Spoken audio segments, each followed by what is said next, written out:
And while most of us are staying dry, we're still continuing to track a pretty active evening across the area. Maybe not as active as other parts of the country. Just looking off to our west or even to the north, seeing a lot of severe thunderstorm watches and warnings in place. We're not seeing any right now locally, but we are tracking a couple of pop-up storms. So this only plays back about an hour of time, and you can see how quickly this really just popped up right over the river heading towards Jackson County and Carbondale.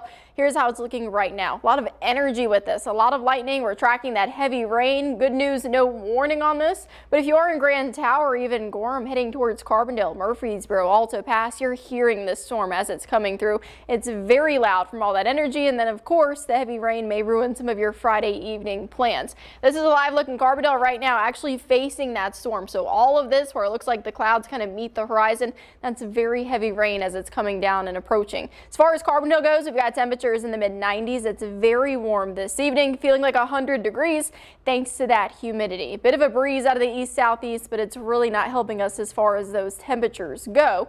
Tracking 90s across the board for southern Illinois, 94 in Mount Vernon, 93 for Carmi, Carbondale, and Sparta. If we travel further south, there we're seeing those cooler conditions. Murray, Union City, both at 82, 88 for Sikeston, Poplar Bluff, and Kennett right now. Switching over to the heat index, though, again, feeling like triple digits for many of us, like Carbondale, Harrisburg, Carmi, Mount Vernon. So it's a pretty toasty evening if you do have any plans, and if you're heat sensitive, maybe make those plans indoors. It's going to be muggy and hot, tracking a couple of those isolated pop-up storms into Saturday. In the very early part of the day, we could see a couple more storms hang around. Humidity also sticking around with us.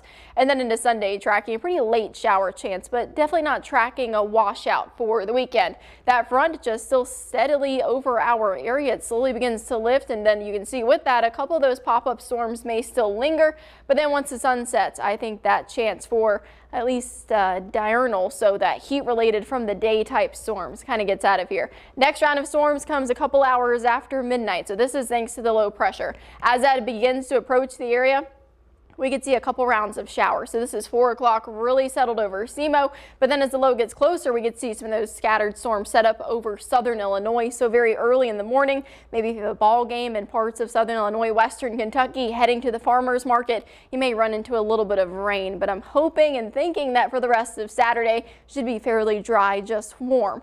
As far as Storm Prediction Center goes, we've got that marginal risk for pretty much the entire region for the overnight hours. That slight risk, though, slowly creeping in from the west. Again, not a complete washout for the weekend, so that is some good news. We're tracking these are those isolated pop-up showers, scattered showers in the early part of the day, but I think that isolated chance really doesn't stay around too long for Saturday. Nice break into Sunday, and then late Sunday, early Monday, that chance for a couple of showers return. So early scattered storms for Saturday, some evening isolated storms for Sunday, but both days can be pretty humid and hot. Great to have the Storm Track 3 app, because I don't think it's out of the realm of possibility to see maybe a warning or two out of those pop-up storms this evening. Although the rain would be nice, we definitely do not need the storms. Drought monitor is still showing severe drought over the heart of our region.